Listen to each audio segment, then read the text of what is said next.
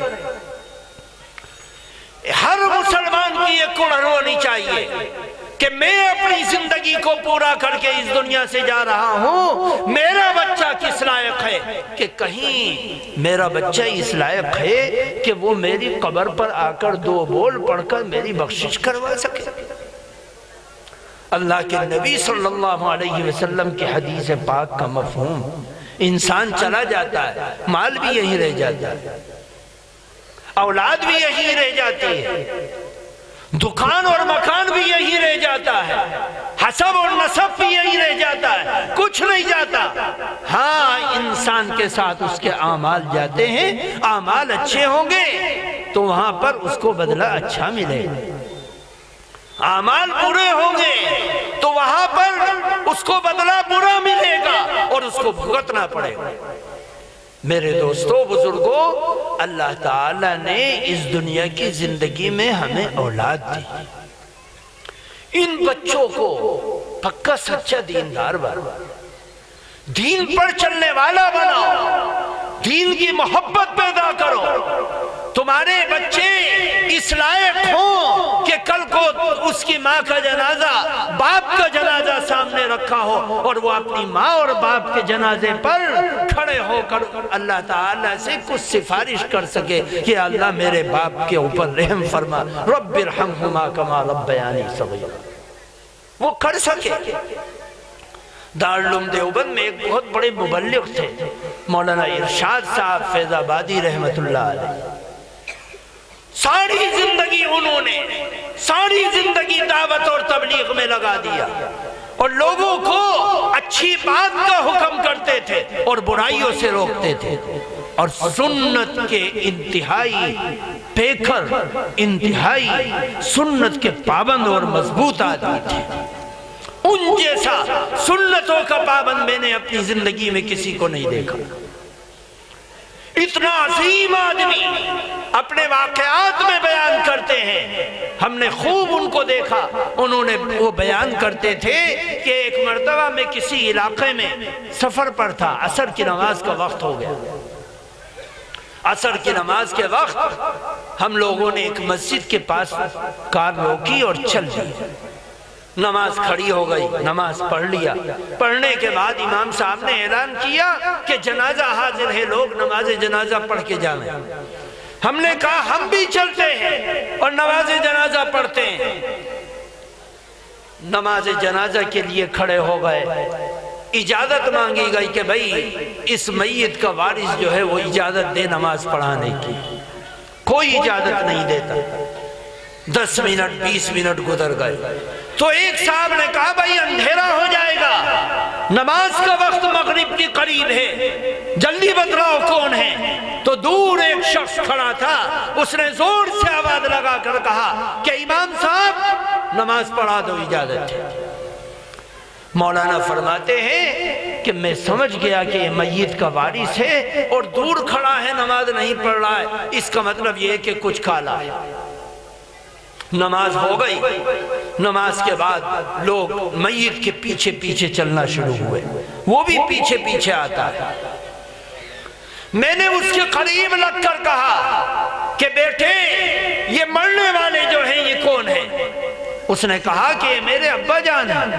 کہا اچھا تمہارے والد ہیں اور تم نے اپنے باپ کی نماز جنازہ کو نہیں پڑھا، تم نے اس کے لیے مغفرت کی دعا نہیں کی، کیا ماجرا ہے؟ تو اس شخص نے کہا کیا عجیب و غریب بات کہی۔ اس نے کہا کہ میرے والد ساری زندگی جو میرے دادا کی جائیداد تھی اس کو شراب کے نشے میں بیچتے رہے، ختم کر ہمیں پتہ ہی نہیں ان کی موج بستیوں کے اندر کہ جب باپ کا جنازہ سامنے رکھا ہو تو کیا پڑھنا چاہیے؟ اس لیے ہم کیا پڑھتے؟ ہمیں تو ایک حرف نہیں آتا۔ میری ماں دوسروں کے گھروں میں برتن مانجتی تھی، جھاڑو لگاتی تھی، اس طریقے سے میرا اور میرے بھائیوں کا پیٹ پالتی تھی، باپ کو تو ہوش ہی نہیں تھا۔ آج یہ چلا گیا، ہم اس کے اوپر کھڑے ہو کر کیا پڑھنا چاہیے ہمیں پتہ ہی نہیں۔ ہماری اولاد کہیں ایسی تو نہیں ہے۔ آج ہر بوڑھا باپ، ہر بوڑھی ماں اپنی اولاد کو ٹٹول کر دیکھے کہ بیٹے کل کو میرا جنازہ تیرے سامنے ہو سکتا ہے، تیری ماں کا جنازہ تیرے سامنے ہو سکتا ہے۔ اے بیٹے، ماں کے جنازے کے اوپر کھڑے ہو کر کیا پڑھا جاتا ہے یہ تو بتلا دے۔ اگر اولاد کی دعا ہی باپ کے حق میں کام نہ آئی تو وہ باپ کیسا بدقسمت ہے؟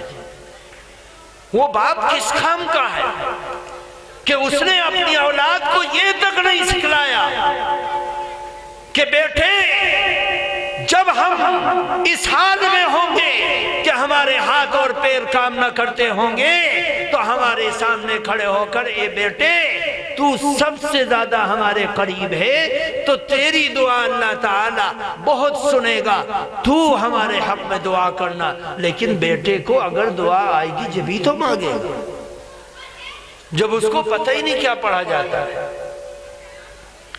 جب اس کو کلمے کا پتہ نہیں، ایمان کا پتہ نہیں، استغفار کا پتہ نہیں، نماز کا پتہ نہیں، تو وہ کیا پڑھے گا؟ یہی نتیجہ ہے کہ گھر کے بچے، پوتے، نواسے، بوڑھے، جوان، مرد، عورت مرنے والے کو دفنا کر آتی ہیں اور 2-3 مہینے کے بعد پوچھو بھائی تیرے باپ کی قبر کہاں ہے، اس کو پتہ بھی نہیں دیتا، کیونکہ اس کو اپنے باپ سے محبت نہیں تھی۔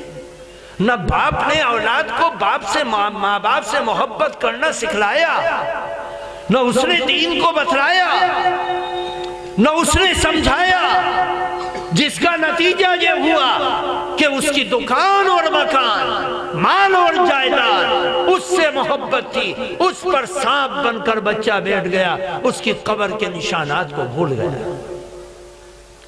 میرے دوستو، بزرگوں، اس چیز کو سمجھنے کی ضرورت ہے۔ قبر کے نشانات کو یاد رکھنا کوئی دین کی بنیاد نہیں ہے، لیکن دین کی بنیاد یہ ضرور ہے کہ تجھے 2 بول ایسے آتے ہوں جس سے اپنی ماں کی بخشش کروا سکے، اپنے باپ کی بخشش کروا سکے۔ جن کا دین جھوٹا ہے، ان کی آخری رسم و رواج نہیں ادا ہوتا بغیر بیٹے کے۔ ان کو اتنا پتہ ہوتا ہے کہ بیٹے کا باپ کے مرنے کے بعد کیا حصہ ہے، لیکن مسلمان کا بچہ، ایمان والا، یقین والا، اگر باپ یہ وصیت کر دے کہ میرے جنازے کو قبر میں وہ لوگ اتاریں گے جو 5 ٹائم کی نماز کی پابندی کرنے والے ہیں، ہم میں سے بہت سے والدین ایسے ہوں گے جو اس نعمت سے محروم ہو جائیں گے کہ ان کی اولاد ان کو دفنا نہیں سکے، قبر میں اتار نہیں سکے، کیونکہ انہوں نے اپنی اولاد کو بتلایا نہیں کہ نماز فرض ہے، نماز فرض ہے، نماز فرض ہے۔ جب ہم نے اپنی زندگی میں نماز سے کوتاہی کی تو ہماری اولاد تو ہم سے 10 ہاتھ آگے بڑھے گی، اس کو کہا ہے کہ محبت۔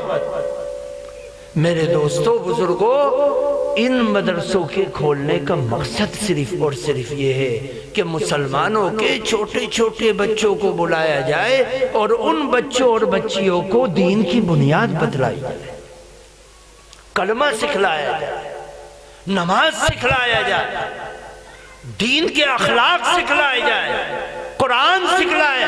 خدا کی قسم، ان سارے مدرسوں کا کوئی مقصد نہیں کہ ساری امت کو مفتی اور قاری اور عالم بنا دیا جائے، یہ مقصد نہیں۔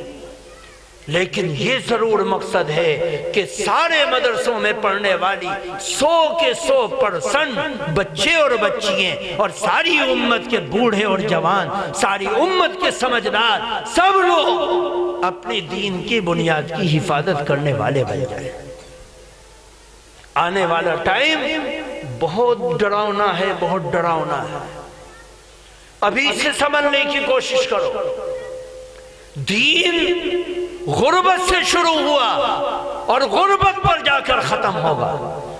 سن 1857 میں اس دلی کے اندر، جس دلی کے ہر گلی کوچے میں قرآن کے قاری، تاریخ کے مورخ لکھتے ہیں کہ دلی کے علاقوں میں جب محلوں میں فجر کی نماز پڑھ کر جاتے تھے تو دلی اور پانی پت میں اتنے حافظ قرآن اور اتنے مدرسے تھے کہ ہر گھر سے قرآن کی تلاوت کی آواز آتی تھی۔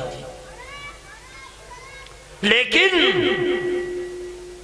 وہی دلی 1857 میں لوٹی، برباد ہوئی، قتل و غارت گری مچی، تباہی اور بربادی آئی، اور ایسا ماحول بنا کہ تاریخ میں لکھنے والے مؤرخ کہتے ہیں کہ اسی دلی کے اندر کوئی قرآن کی آیت اگر بھول جاتا تھا تو اس کو سیکھنے کے لیے تلاش کرتا تھا کہ کوئی حافظ قرآن مل جائے۔ کوئی ایک مسئلہ پوچھنا چاہتا تھا تو اس مسئلے کو پوچھنے کے لیے کسی عالم کو تلاش کرتا تھا تو کوئی عالم دکھائی نہیں دیتا تھا جو عالم اس کو مسئلہ بتلا دے۔ جس دلی میں ہزاروں مدرسے تھے وہ سب ختم ہو گئے۔ آپ یہ سمجھتے ہیں کہ ہماری تبلیغی جماعت ہے، ہمارے یہ مدرسے، ہمارے یہ مکاتب، ہمارے یہ دین کے چہرے، یہ سب ہمیشہ رہیں گے؟ نہیں، اس غربت و افلاس کی طرف جانا ہے جو نبی کے دور میں شروع ہوا تھا کہ جہاں کوئی محمد کا ساتھی ملے اس کو مار دو، اس کو ختم کر دو، اس کو اذیت دو۔ اللہ کے نبی کا گھر محفوظ نہیں، اللہ کے نبی کی ذات محفوظ نہیں۔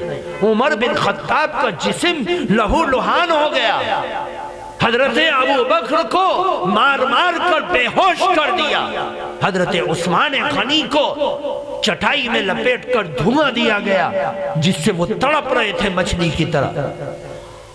وہ زمانہ اس دنیا کے اندر پھر آنا ہے، یہ یاد رکھنا۔ کب آئے گا، کیسے آئے گا، نہ مجھے پتا نہ تمہیں پتا، نہ اللہ کے نبی کو بتلایا گیا۔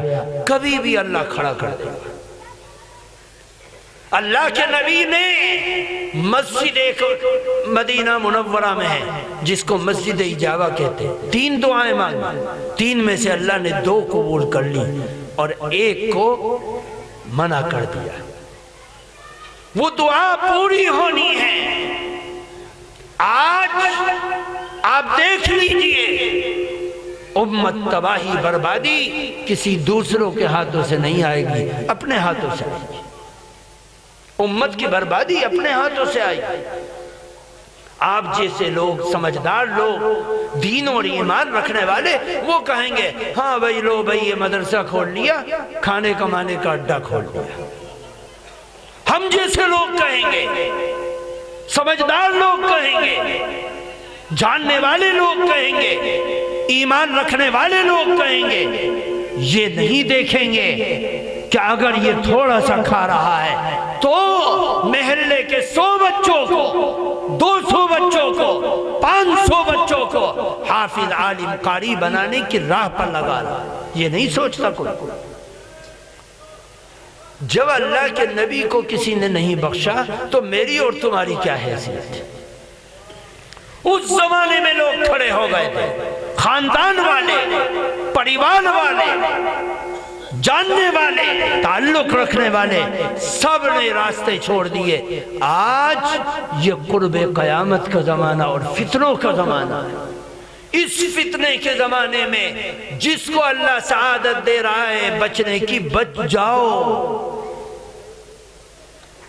ہماری مثال ایسی ہے جیسا کہ ایک لڑکے کو لڑکی سے محبت ہو گئی.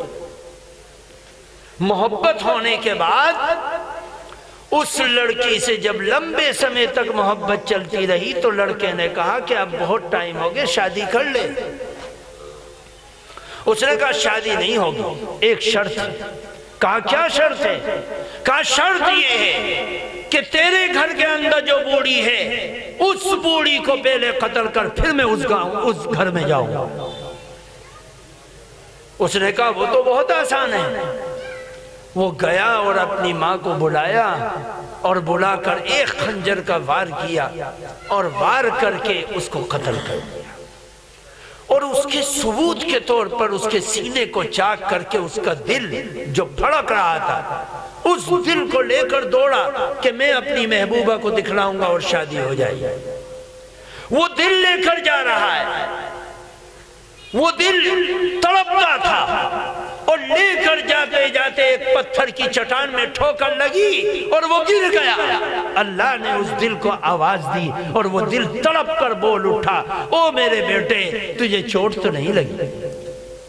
ہم جانتے ہیں اکثر لوگ سبق نہیں لیں گے، لیکن مرتے مرتے، جاتے جاتے، تڑپتے تڑپتے ایک ایک مسلمان کو، نوجوان کو، بوڑھے کو، مرد کو، عورت کو اس بات کی شکشا اور تعلیم دیں گے، اے لوگو قرآن کے راستے پر چلو، اسی میں حق ہے، اسی میں فائدہ ہے، اسی میں عزت ہے، اسی پر چلو، وہی تمہیں کامیاب کرے گا. یہ ساری دنیا کے رنگ و رنگیاں یہ سب عارضی ہیں، اس کے اندر پائیداری نہیں ہے.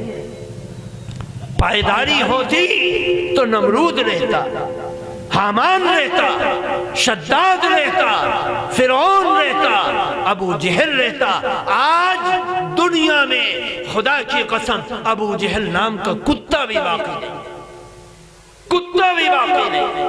اور محمد نام دنیا کے سسٹم کو فیل کر رہا ہے. محمد نام دنیا کی دیواروں پر چھپا پڑا ہے.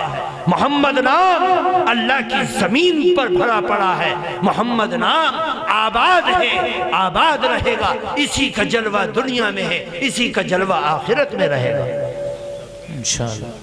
اس لیے اپنے بچوں کی تربیت کرو، ان کی نگرانی کرو، ان کو قرآن کا جاننے والا بناؤ، ان کا نماز کا جاننے والا بناؤ. اس مدرسے سے محبت کرو، ان اداروں کی قدر و قیمت کو پہچانو، ورنہ جاؤ. امام بخاری نے بخاری جہاں لکھی، امام ترمذی نے ترمذی کہاں لکھی، جہاں امام ابو داود نے داود شریف لکھی، جہاں پر ہدایہ کی 4 جلدیں لکھی گئی، جہاں پر قدوری کی بڑی سے بڑی کتاب لکھی گئی، فقہ و فتاوی کی کتابیں لکھی گئیں. میرے دوستو، مولوی 6 حدیث کی کتابوں کو پڑھ کر مولوی بنتے ہیں. 6 میں سے صرف 1 کتاب مکے میں لکھی گئی، باقی ساری 5 کی 5 بڑی سے بڑی کتابیں ایسے علاقے میں لکھی گئی جس علاقے میں 90 سال تک مدرسے کو بند کر کے رکھا. 90 سال تک قرآن کا حافظ تیار نہیں ہوگا. کمیونزم کا دور بخارا اور سمرقند کی گلیوں میں جب لامذہبیت کا قانون چلا اور 90 سال تک چلتا رہا، آج ان کے دلوں سے پوچھو کہ مدرسے کی قیمت کیا ہے، مدرسے کی قیمت کیا ہے. انہوں نے تہخانوں میں بچوں کو چھپا چھپا کر قرآن کا عالم بنایا. انہوں نے مار کھا کھا کے قرآن کی حفاظت کی. انہوں نے اپنے لخت جگر، اپنے ماں باپ، اپنے بوڑھی ماں کو جان کا نذرانہ پیش کر کے اللہ کے دین کی حفاظت کی، مدرسے کی حفاظت کی. آج ہمارے محلوں میں یہ مدرسے ہیں، کوئی آ کر یہ نہیں پوچھتا کہ اس مدرسے میں کس چیز کی ضرورت ہے، کوئی نہیں پوچھتا. اور اگر تقاضے کو رکھا جائے تو شک کرتے ہیں، شبہ کرتے ہیں، مذاق اڑاتے ہیں اور پہلو تہی کر کے بھاگ جاتے ہیں. نتیجہ یہ ہوتا ہے کہ پھر ہاسپٹلوں میں دینا پڑتا ہے،